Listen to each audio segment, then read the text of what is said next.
Bismillahirrahmanirrahim. Alhamdulillahirabbil alamin. Wa bihi nasta'inuhu ala umri dunya waddin. Wassalatu wassalamu ala rasulil nabiyil karim wa ala alihi wa sahbihi ajma'in. Allahumma salli ala Muhammadin wa ala alihi wa sahbihi wa sallam.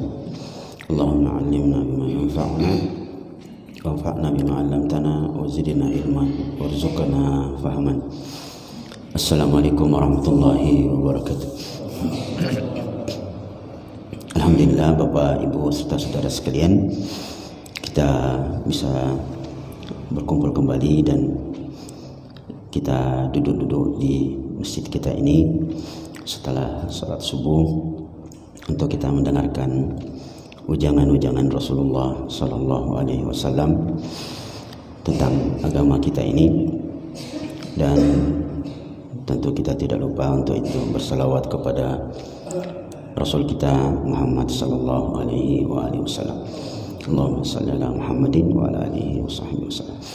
Insyaallah pada kesempatan subuh ini kita akan membaca 2 atau 3 hadis dari Nabi sallallahu alaihi wasallam yang akan menjelaskan tentang urgensi dan keutamaan niat yang baik. Hadis yang pertama dari An Abi Yazid Ma'an bin Yazid bin Al-Akhnas radhiyallahu anhum wa huwa wa abuhu wa jadduhu sahibun. Dari sahabat Abi Yazid Ma'an bin Yazid bin Al-Akhnas. Jadi Ma'an seorang sahabat, bapaknya bernama Yazid, sahabat juga, dan kakeknya bernama Akhnas, juga adalah seorang sahabat. Beliau mengatakan, kata Ma'an, kana Abi Yazid akhraja dananir yatasaddaq biha fa wada'aha inda rajulin fil masjidi faji'tu fa akhadtuha fa ataitu biha qala wallahi ma iyyaka aradtu fa khasamtuhu ila Rasulillah sallallahu alaihi wasallam. Ma'an, seorang sahabat ini bercerita bahwa suatu saat bapakku bernama Yazid menitipkan uang di sebuah masjid pada seseorang. Jadi kalau kita dari Makassar Riolo biasanya niat nikana Pak Doja. Jadi ada namanya Pak Doja. Orang itu biasa menitip sesuatu. Nah,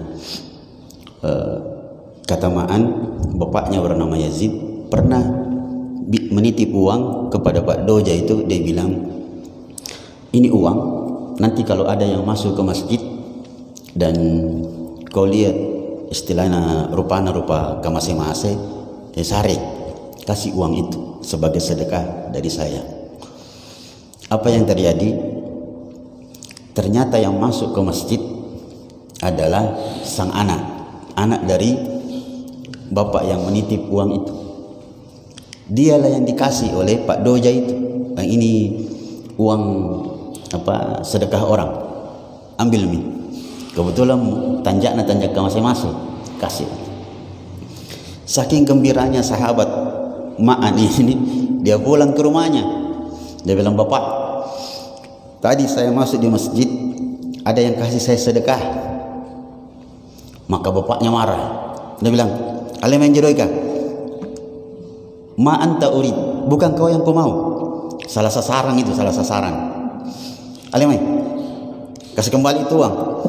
Sembaran tong, kawan aku nampan walin jeroika. Tapi apa kata Ma'an? Nak gapai, saya ndak bagi. Maka bapaknya mengatakan, tidak, saya tidak mau.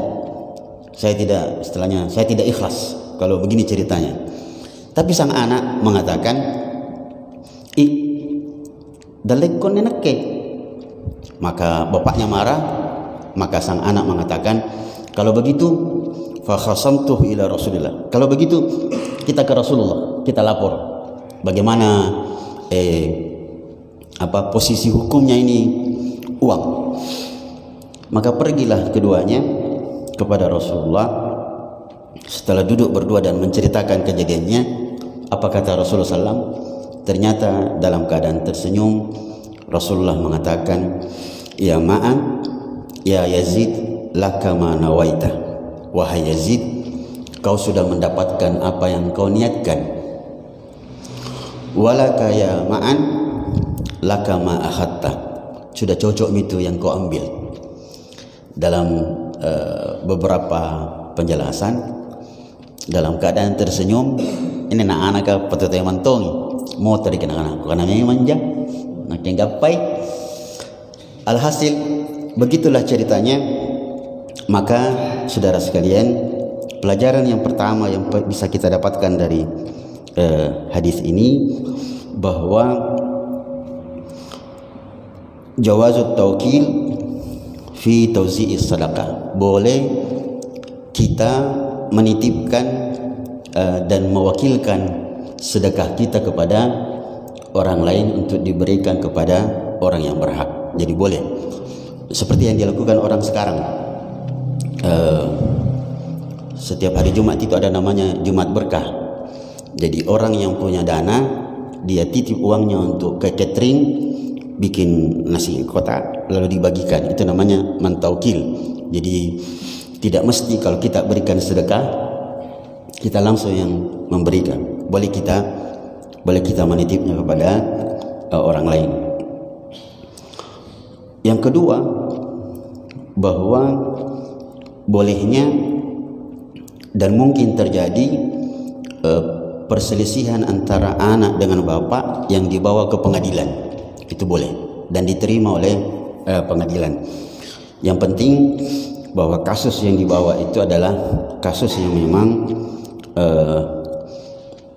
bisa diselesaikan, tidak bisa diselesaikan secara kekeluargaan dan harus dibawa kepada jalur hukum. Jadi mungkin terjadi seorang anak menuntut bapaknya atau bapak menuntut anaknya. Tapi nanti insya Allah pada hadis kedua kita akan lihat mungkinkah itu terjadi di zaman sekarang.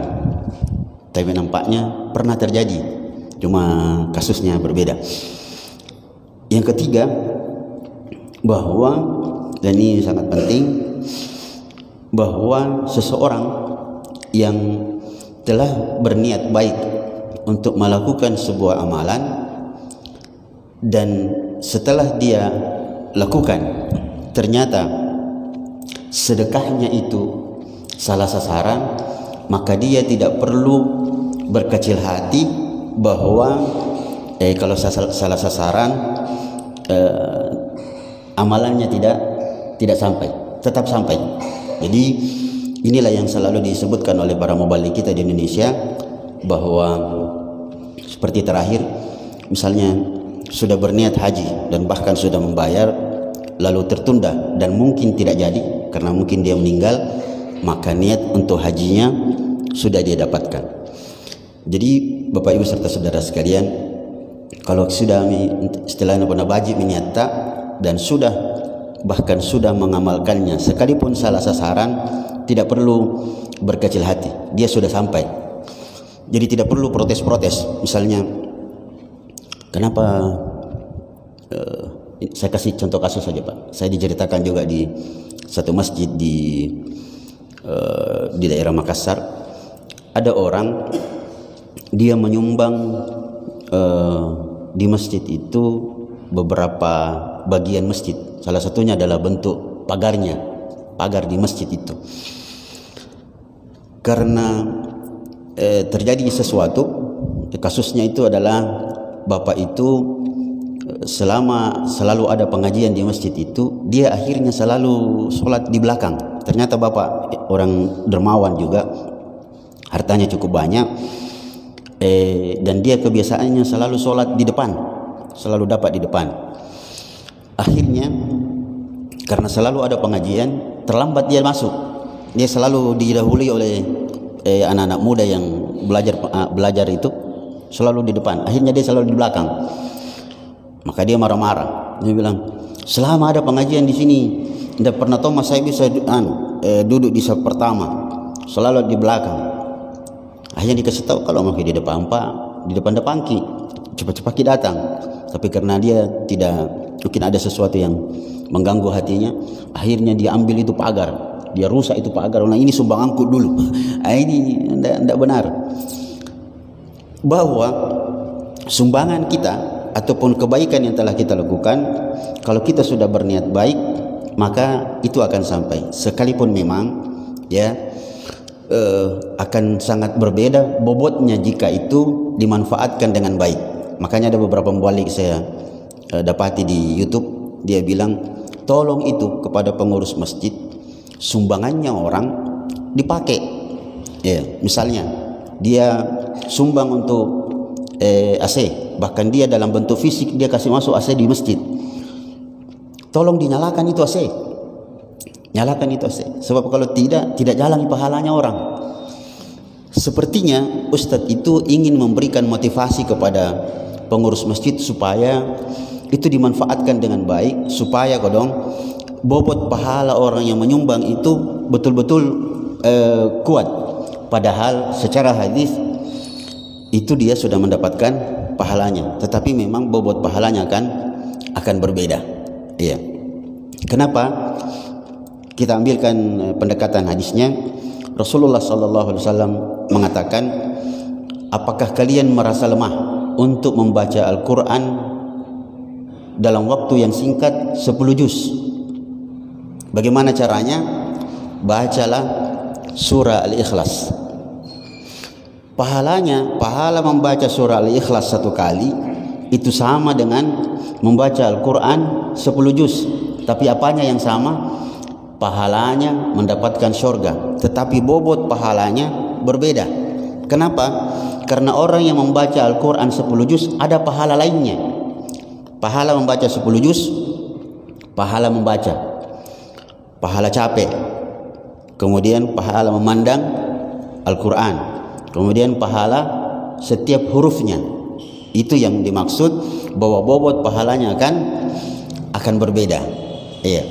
Itu yang pertama yang perlu kita pahami, bahwa sekali lagi niat seseorang yang sudah baik, maka dia tidak perlu merasa khawatir jika tidak terpakai apa yang disumbangkannya atau mungkin salah sasaran. Hadis kedua, Bapak Ibu serta saudara sekalian, dan hadis ini cukup penting, dari Abi Ishaq Sa'id bin Abi Waqqas, Malik bin Uhaib bin Abdi Manaf bin Zahra bin Kilab bin Murrah bin Ka'ab bin Lu'ay Al-Qurashi Az-Zuhri radhiyallahu anhum, salah satu sahabat dari 10 sahabat yang dijamin masuk surga. Beliau mengatakan, ja'ani Rasulullah sallallahu alaihi wasallam ya'uduni ama hajjatil wada min waja'in ishtadda bi. Kata sahabat Sa'ad bin Abi Waqqas, di tahun Hajjatul Wada aku pernah sakit keras dan Rasulullah sallallahu alaihi wasallam menjenguk aku. Ketika Rasulullah datang menjenguk, aku berkata kepada beliau, ya Rasulullah, inni qad balagha bi minal waja'i ma tara. Wahai Rasulullah, sana ki garringkun nih, wahai Rasulullah. Wa ana dzu malin, saya sekarang sudah sakit keras dan nampak natena menasallu dan aku mati, dan saya punya harta yang banyak, dan saya tidak memiliki ahli waris, wala yarithuni illa ibnatul li, saya tidak memiliki ahli waris kecuali satu, anak perempuanku satu je. Apalagi bahasa Makassarnya itu kalau anak satu-satu, anak semata bahasa Makassar dah. Ya, anak semata yang satu saja. Apa atasaddaq bi thulutsai mali? Wahai Rasulullah, hartaku sangat banyak. Disebutkan kalau saya tidak salah Sa'ad bin Abi Waqqas ini salah seorang sahabat yang memiliki kebun kurma yang sangat banyak. Ya, dan rata-rata orang-orang kaya dahulu satu kebun kurma saja itu sampai 1000 isinya, 1000 pohon. Ya. Anaknya cuma satu perempuan. Beliau mengatakan, bolehkah saya sebelum saya meninggal ini, saya mensedekahkan harta saya yang banyak itu 2/3. 1/3 mau untuk anakku, anak perempuanku, karena perempuan juga dong. Ya, 2/3-nya untuk untuk orang. Saya sedekahkan saja. Faqala Rasulullah SAW, la, jangan, tidak boleh. Jangan sumbangkan hartamu yang 2/3 itu, terlalu banyak. Maka sahabat itu mengatakan, fasyatr, kalau setengahnya Rasulullah, boleh tidak? Coba bayangkan sahabat ini bersemangat untuk menyumbang hartanya yang banyak, Rasulullah masih larang, jangan. Kalau setengahnya Rasulullah bilang jangan. Lalu sahabat itu mengatakan, Sa'ad bin Abi Waqqas mengatakan, bagaimana kalau sepertiganya? Boleh tidak saya sedekahkan sepertiganya? Rasulullah mengatakan, wathuluthu katsir, sepertiga boleh, dan itu sudah banyak. Lalu Rasulullah menyambungnya, innaka antadara warathaka agniya khairum min an tadarahum alatan yatakaffafunan nas. Engkau meninggalkan ahli warismu dalam keadaan kaya, itu jauh lebih baik daripada engkau meninggalkan ahli warismu dalam keadaan miskin, yang nanti menyebabkan dia minta-minta kepada manusia lainnya. Wa innaka lan tunfik nafaqatan tabtaghi biha wajha Allah, tidaklah engkau memberikan nafkah, menyumbang, yang dengannya engkau mengharap keridhaan Allah, ikhlas karena Allah, illa ujirta alaiha, kecuali engkau akan diberikan pahala dengannya, hatta ma taj'alu fi imra'atik, sampai sesuap nasi yang engkau letakkan pada mulut istrimu itu mendapatkan pahala. Baik, Bapak serta saudara sekalian, mudah-mudahan beberapa menit ke depan ini bisa selesai. Yang pertama, faedah dari hadis ini yang disebutkan oleh ulama kita, bahwa sangat disunnahkan, sangat dianjurkan seorang pemimpin menjenguk dan menziarahi bawahannya. Begitulah yang dilakukan oleh Rasulullah, menjenguk sahabatnya. Jadi saudara sekalian, kita misalnya di masjid ini, pengurus masjid, sangat baik kalau ada jamaah kita, jamaah tetap, bahkan sekalipun dia tidak sering di masjid, tapi dia adalah jamaah dan tidak jauh dari masjid ini. Jika dia sakit, maka yang menjenguknya adalah ketua pembangunan masjid. Sangat disukai. Seorang pemimpin apapun dia, sangat disunnahkan dia menjenguk bawahannya. Kenapa? Karena jengukan, apa itu bahasa Makassar, at-toa. Ada satu masjid saya diberitahu di sini, Ustaz, tradisi kita di sini sama yang kita sebut dalam hadis tadi, tradisi mat-toa apa aja? Iya. Jadi tradisinya itu pokoknya di masjid itu ada kayak RT kecil-kecil begitu, kelompok kecil yang mendata saudara-saudaranya. Kenapa tidak datang di masjid? Apakah dia sakit? Nanti diambilkan uang dari masjid lalu dipakai untuk menjenguk saudaranya yang sakit. Kita kembali bahwa saudara sekalian, pemimpin jika dia menjenguk bawahannya itu akan membuat bawahannya itu senang. Jangankan yang sakit itu dijenguk oleh pemimpin, Pak. Bapak biasa perhatikan kalau ada orang meninggal dunia, terus ada biasa apa karangan bunga, nih ada karangan bunga di situ, ada jenazah atau mungkin sudah 3 malam, itu karangan bunga masih ditaruh di situ. Perhatikan baik-baik. Biasa itu ada yang bisiki kita kalau kita datang berziarah, atau katakan namanya istilahnya bertakziah kepada keluarga yang meninggal. Itu Pak, yang keluarganya yang meninggal ini biasa bisiki kita, Ustaz, kita tidak perhatikan itu karangan bunga. Aku bilang iya, itu ada karangan bunga di depan. Baca di bawahnya. Apa maksudnya di bawahnya? Di bawahnya itu Bupati Goa. Itu Pak, yang meninggal orang yang dekat dengan Pak Bupati. Tetapi yang bangga adalah keluarganya. Apa itu dibawanya, Ustaz? Bupati Goa. Ya Ustaz, ini yang meninggal itu keluarga aku itu. Orang dekatnya Pak Bupati. Coba Pak. Itu saking bangganya orang kalau dijenguk sama orang yang punya jabatan, petinggi-petinggi, ketua-ketua. Nah ini contoh. Bahkan yang lucu itu kalau karangan bunga tulisannya dibawa Kapolda Sulsel. Nah, Ustaz, kita tidak baca itu di bawah. Jadi turut berduka cita. Dibawanya Kapolda Sulawesi Selatan. Berarti yang meninggal itu almarhum orang dekatnya Kapolda. Dekat, Ustaz. Di mana kerja itu? Di Polda. Apa kerjanya? Di bagian reserse kata? Bukan, Ustaz.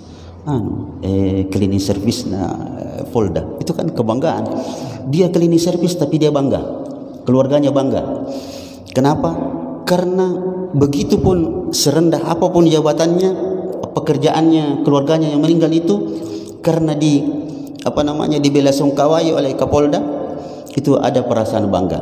Maka bagaimana lagi kalau yang menjenguk itu adalah pimpinan yang dia adalah masih hidup, dia akan senang.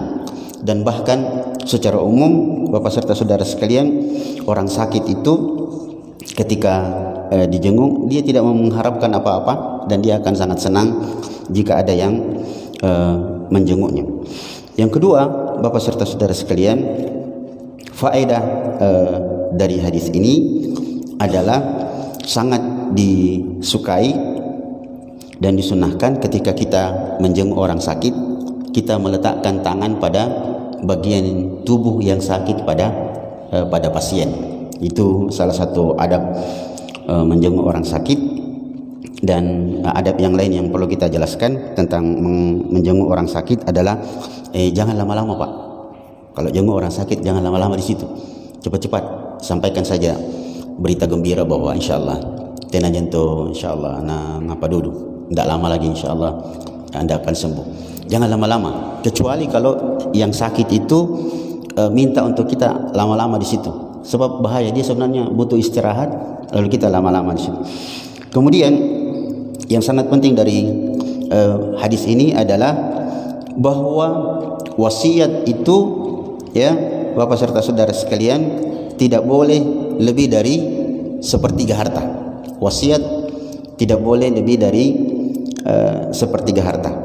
Mungkin orang akan bertanya, mengatakan, kenapa Rasulullah melarang sahabat Sa'ad bin Abi Waqqas menyumbangkan hartanya 2/3? Bukankah dulu Abu Bakar pernah menyumbang hartanya untuk perang semuanya, Umar setengahnya? Kenapa ini dilarang? Ibnul Jauzi menjelaskan bahwa setiap orang punya keadaannya masing-masing. Terutama kita yang belakangan, beliau mengatakan bahwa Rasulullah SAW menerima sumbangan Abu Bakar semua hartanya. Kenapa? Karena Abu Bakar itu pedagang. Kalau dia kehabisan harta, dia sangat tahu bagaimana caranya mengembalikan hartanya. Dia tahu caranya cari modal dan segala macam. Kita yang PNS atau pegawai biasa, yang gaji kita ini pas-pas 2.500.000 begitu misalnya, mau sumbangkan setiap bulan semuanya, itu masalah itu? Masalah. Karena kita bukan pedagang yang tidak tahu bagaimana caranya mencari harta.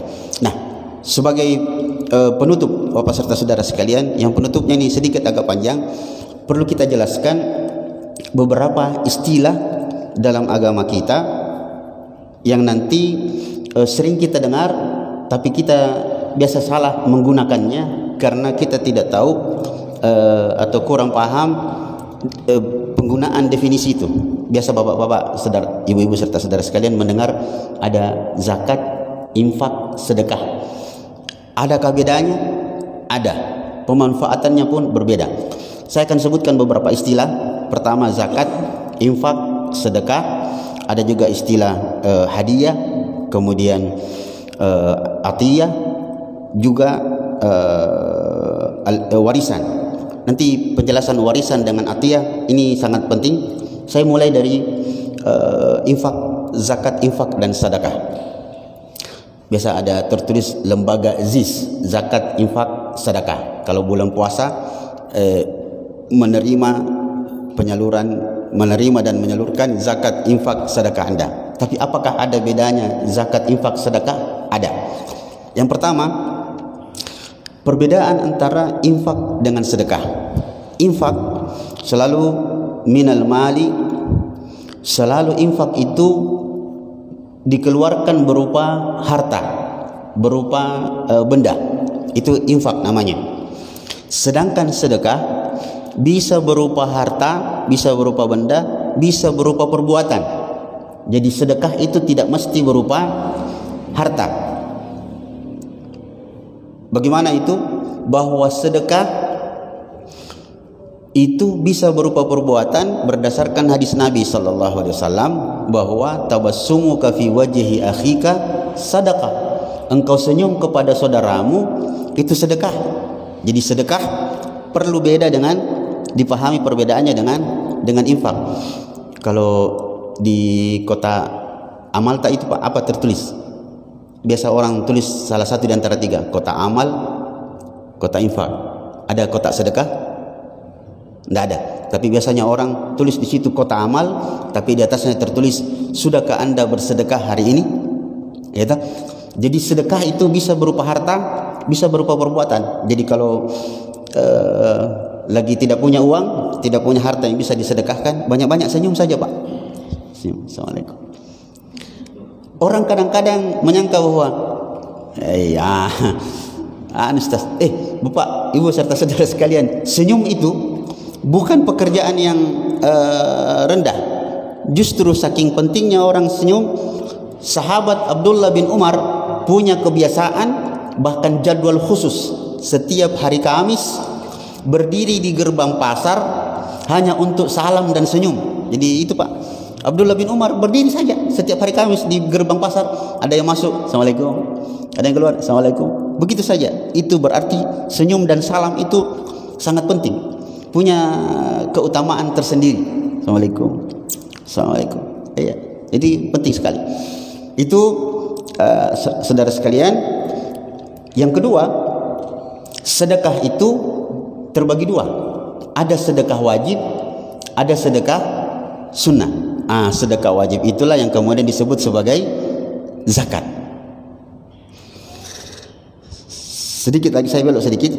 Zakat itu adalah, definisinya adalah harta yang dikeluarkan oleh pemilik harta yang lebih dari hartanya yang dimaksudkan untuk mendekatkan diri kepada Allah. Itu zakat. Singkatnya, zakat adalah kelebihan harta yang dikeluarkan untuk mendekatkan diri kepada Allah dan membersihkan harta orang itu.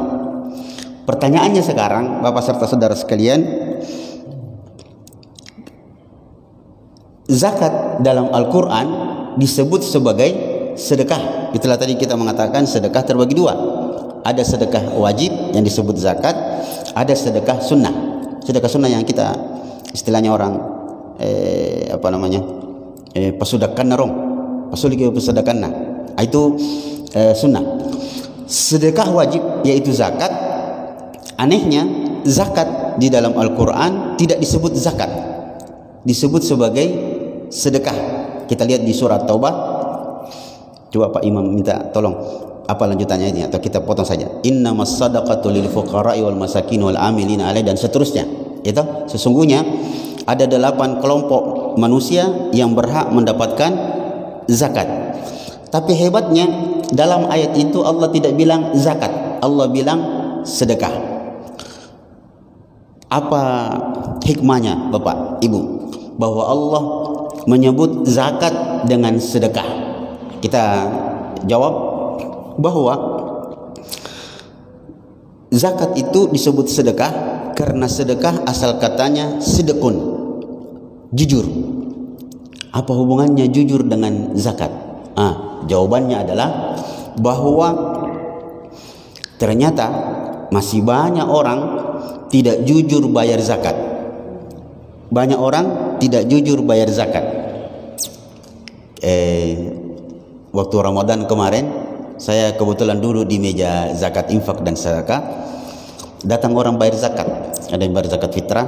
Tiba-tiba dia kasih amplop ke saya. Saya bilang, zakat apa ini bu? Zakat fitrah tak? Dia bilang, bukan Ustaz, itu zakat harta. Pas saya lihat 500.000. Berapa hartanya ini orang sehingga dia bayar zakat 500.000? Tidak mungkin. Tapi kalau dipikir-pikir, kita berprasangka baik, kemungkinan hartanya 100 juta, keluarkan 100 juta, keluar 2.500.000, betul ya? 2,5%. Mungkin 500.000 dibagi 5, 2.500.000 itu dibagi 5, dan itu baik. Tapi sekarang Pak, mari kita berhitung untuk membuktikan bahwa ada orang dan kebanyakan manusia tidak jujur membayar zakat. Kita hitung-hitung, kita buktikan. Bapak, Ibu serta saudara sekalian, zakat harta itu kan keluar 2,5%. Betul Pak? Baik. Kalau ada orang hartanya mengendap selama setahun 100 juta, berarti keluar 2.500.000. Masih ringan Pak, masih ringan. Orang masih kasih keluar uangnya 2.500.000. Kalau ada orang punya uang 1 miliar mengendap setahun, berapa keluar zakatnya Pak? 25 juta. Kira-kira sudah mulai berat-berat kasih keluar. Ada orang kasih keluar zakatnya 25 juta? Di sini Pak, waktu Ramadan kemarin, ada yang datang bayar zakat hartaku 25 juta. Ada? Tidak ada. Baik. 4 miliar. Ada orang punya uang 4 miliar mengendap di rumahnya atau di bank. Berapa zakatnya Pak? Setahun itu 100 juta. Ada yang kasih keluar? Itu nak cokoi Pak, nak cokoi. Baik, 4 miliar, 100 miliar. Ada di Indonesia ini punya uang 100 miliar? Ada. Berapa keluar Pak? 100 miliar 250 100 miliar. Kalau 4 miliar 100 juta. Berarti kalau 40 miliar,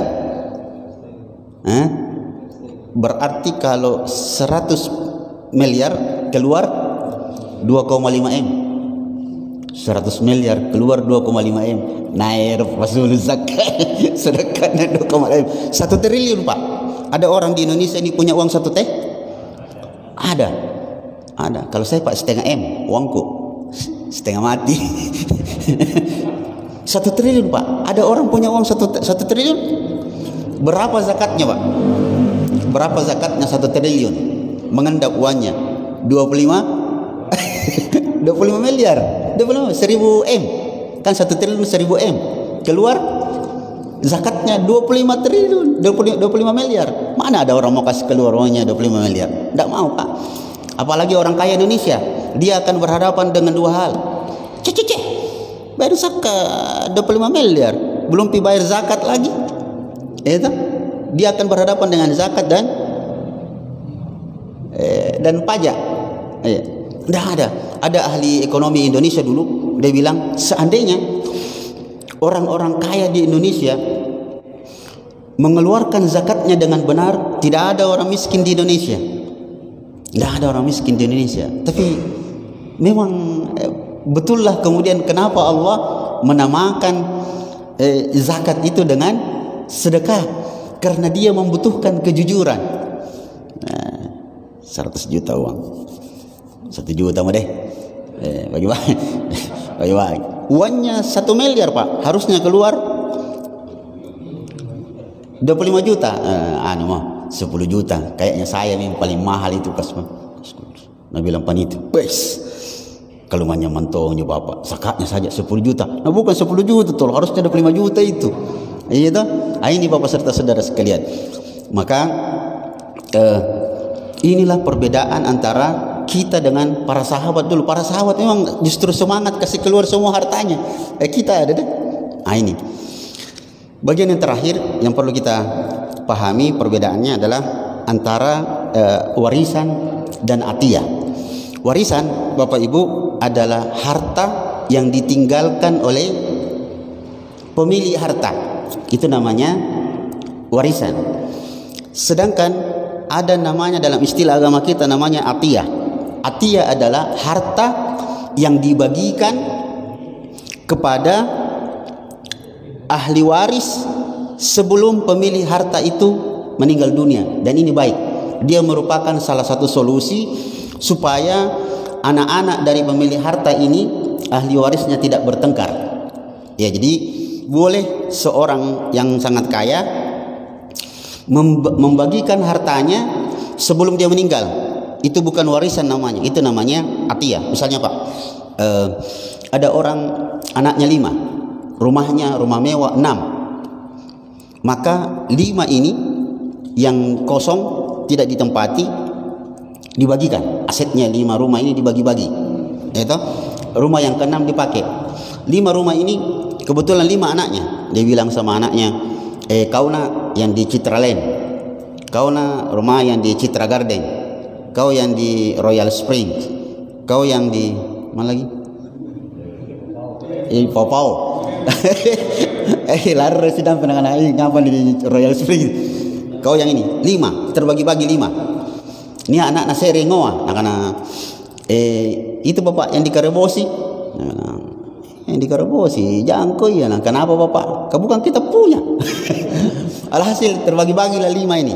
5 ini sudah dibagi-bagi, maka ini dinamakan atiyah, yang lebih banyak orang Indonesia pakai. Kalau saya biasa perhatikan sinetron itu disebut sebagai wasiat. Dia terus berwasiat, bapakmu berwasiat sebelum dia meninggal dia begini-begini. Betul itu. Kalau dia belum meninggal dia sudah kasih, itu namanya wasiat. Tapi kalau dia sudah meninggal itu namanya warisan. Kenapa ini perlu kita jelaskan Bapak Ibu serta saudara sekalian? Karena banyak yang salah paham. Ya, sampai-sampai di pengadilan, kalau saya tidak salah hampir 1 tahun yang lalu ada kasus di televisi itu disebutkan seorang anak menuntut bapaknya di pengadilan, meminta supaya harta warisan itu dibagi. Kalau saya yang dimintai begitu, kukandat to kita nakkus semua nak. Kenapa nak kau minta warisan nak belum pak mati, nak kelak mati. Belum pi bapak nak mati minta warisan. Ya, itu salah. Tetapi sebenarnya yang dimaksud oleh anak itu adalah tolong bagi-bagi itu harta yang kamu dipakai. Tetapi kan bapak tidak mau, mati tompi baru ditinggalkan. Nah, untuk itu istilah atiyah dalam agama kita ini itu sangat bermanfaat. Jadi boleh pemilik harta membagikan hartanya sebelum dia mati, karena khawatir pernah mati senam kena besar kena anak kah, lebih bagus dibagi memang nih. Sambil ditanya, dan itu ada bapak-bapak tanya saya, bilang boleh gitu begitu Ustaz. Gue bilang bagaimana Pak? Jadi kasih duduk semua anakku, baru aku bilang kau nak tinggi jianu kau gaji ini dan bagus sih pekerjaan no, itu mau kau rumahnya di sana nah, rela joko nak. Nah iya bapak, biar nih. Jadi dia hadirkan apa sih namanya, notaris. Dan notaris tanya, catat dia rumah yang di sana, kau nak yang di sananya setaba-taba minjau. Iya bapak, aku suka je memang. Ya alhamdulillah, catat. Nah itu bagus. Sampai yang terakhir kah, kayaknya memang Tomang Kasar kau nak bagi-bagi untuk anak-anak yang bunsua yang paling anu di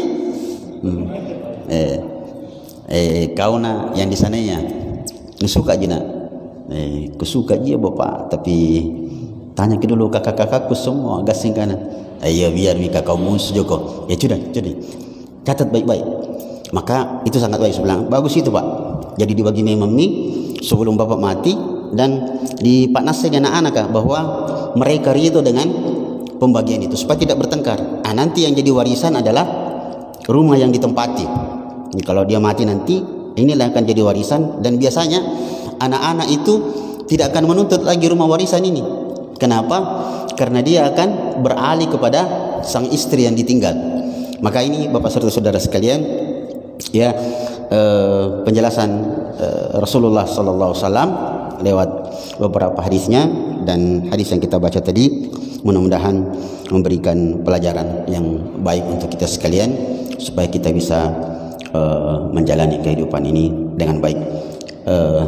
Yang terakhir sekali bahwa mudah-mudahan dengan pelajaran ini bisa memberikan pemahaman yang baik kepada kita. Salah satunya adalah tentang pentingnya niat yang baik, dan dengannya apapun yang kita lakukan, jika kita sudah berniat baik, kalaupun itu dirasa salah sasaran, maka jangan khawatir, pahalanya sudah didapatkan oleh kita yang berniat baik. Ini saja Bapak serta saudara sekalian, mudah-mudahan bermanfaat. Sisa waktu kalau kita masih bisa menunggu sampai waktu syuruk 10 menit lagi kayaknya, jadi berapa menit lagi. Kalau ada yang perlu kita diskusikan, silakan Pak. Wassallallahu ala Muhammadin wa ala alihi wa sahbihi wasallam. Assalamualaikum warahmatullahi wabarakatuh. Iya Pak Jaya. Waalaikumsalam.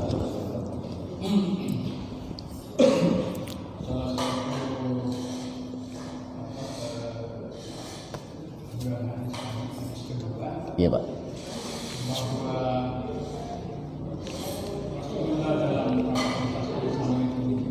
Iya. Iya.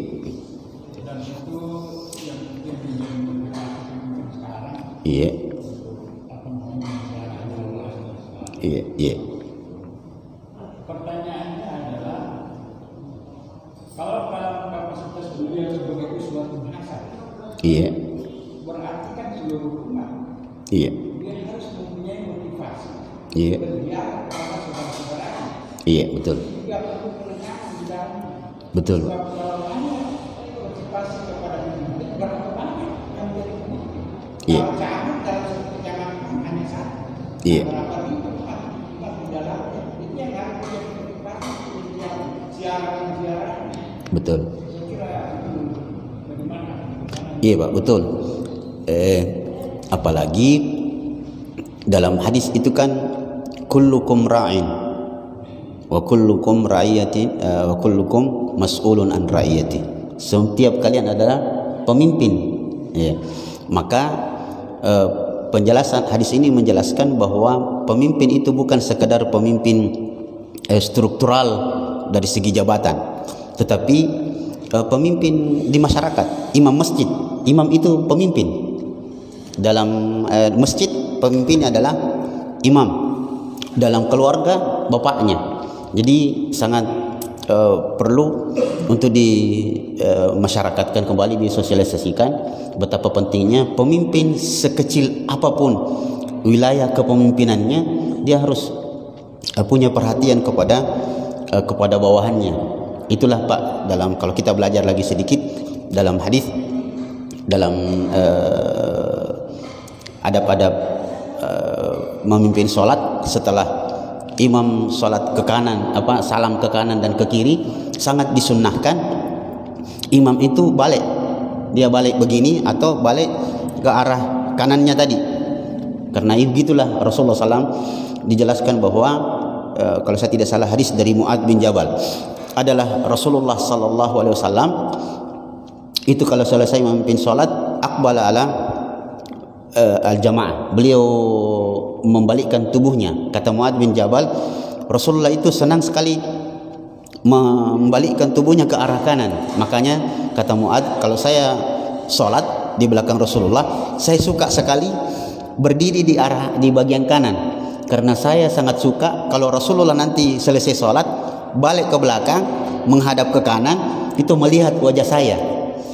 Cuma ceramah ini pernah saya sampaikan, lalu ada seseorang bilang, itu Ustaz, kalau Rasulullah kalau sudah sholat beliau balik, tuh, karena Rasulullah, semua orang akan suka dengan tatapan Rasulullah. Tapi kalau saya Ustaz, saya yang jadi imam, lalu saya yang balik, bukan saya lihat-lihat ke jamaahnya, saya yang lihat, saya yang tunduk. Saya bilang, yang namanya sunnah tetaplah sunnah, laksanakan saja. Sekalipun balik begini, ternyata di situ ada Pak Kiai, di situ ada Pak Camat, di situ ada pejabat, kan harusnya pemimpin yang lihat-lihat jamaahnya. Siapa yang tidak ada masih di masjid ini, siapa yang sakit. Tapi karena yang di belakang ini pejabat semua, baru kita tahu jadi imam, kita yang begini. Bilang sudah, biar saja, laksanakan saja sunnahnya.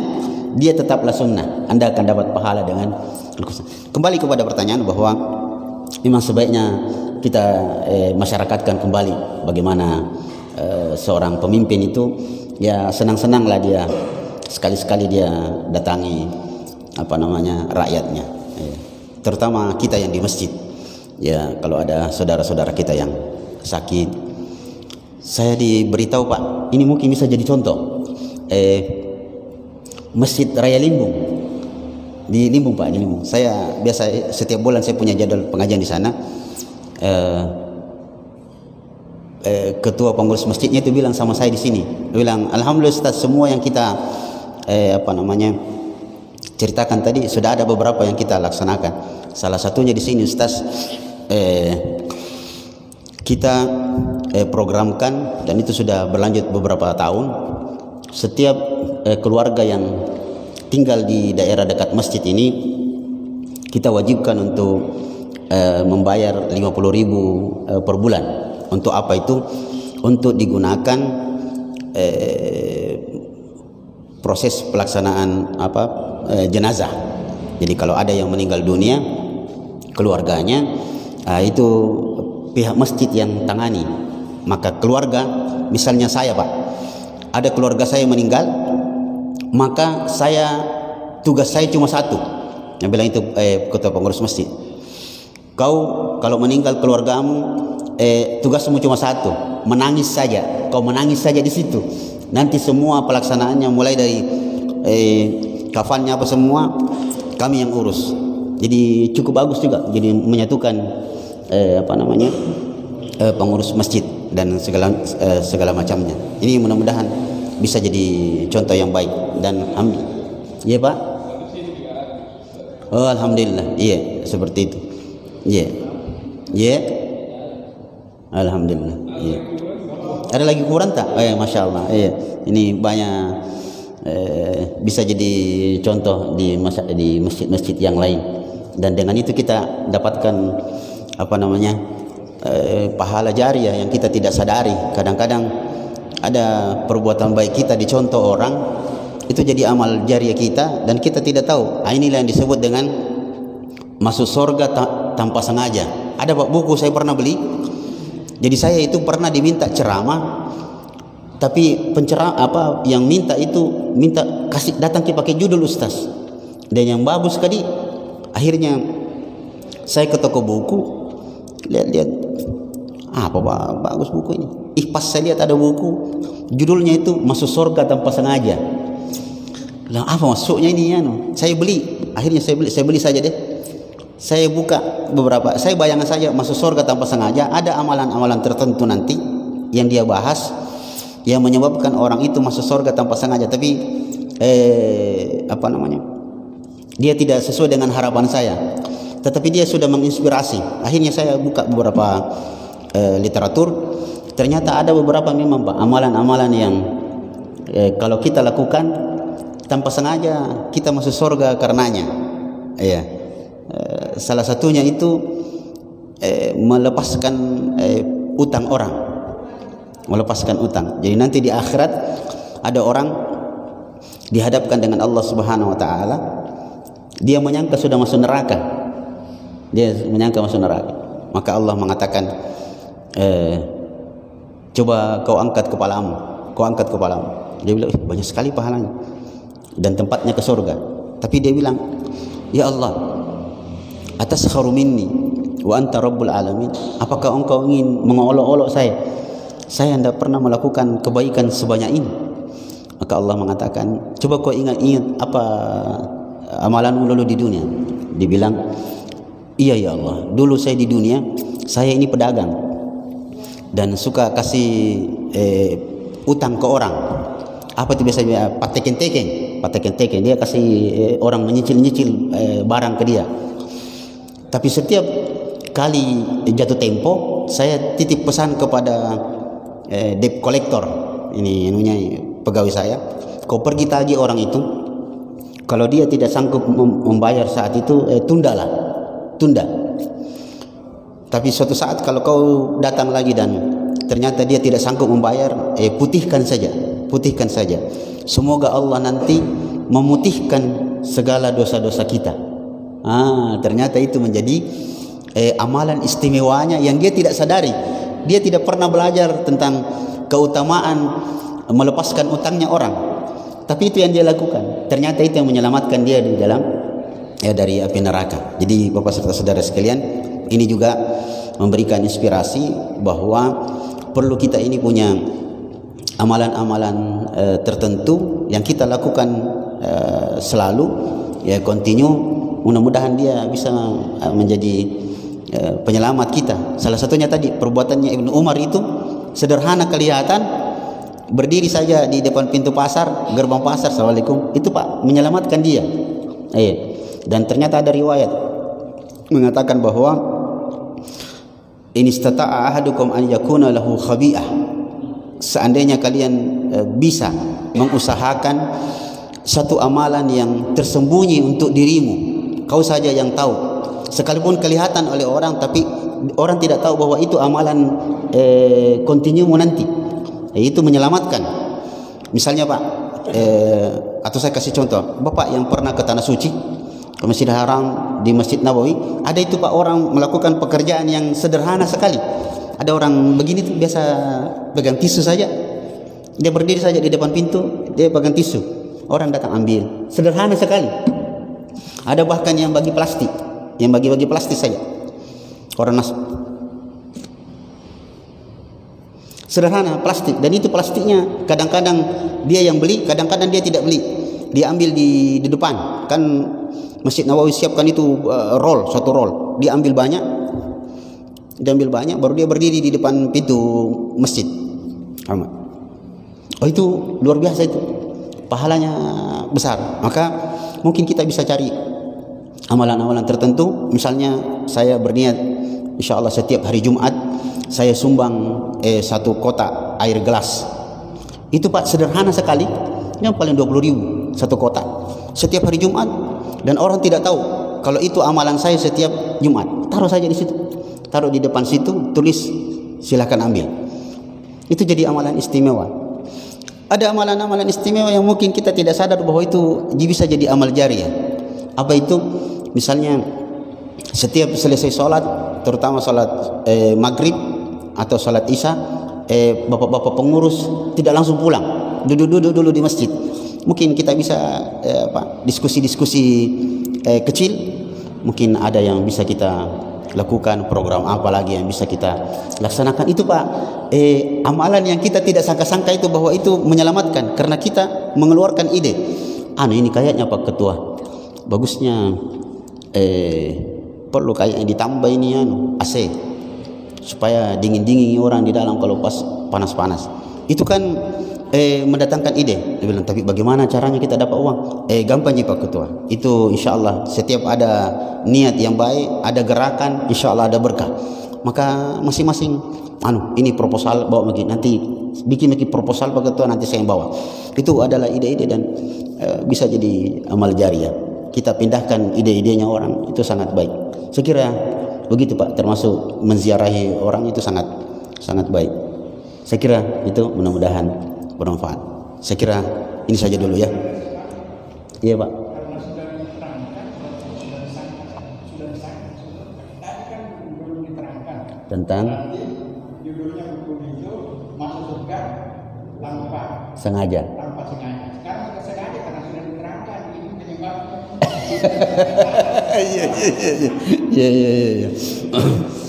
Iya.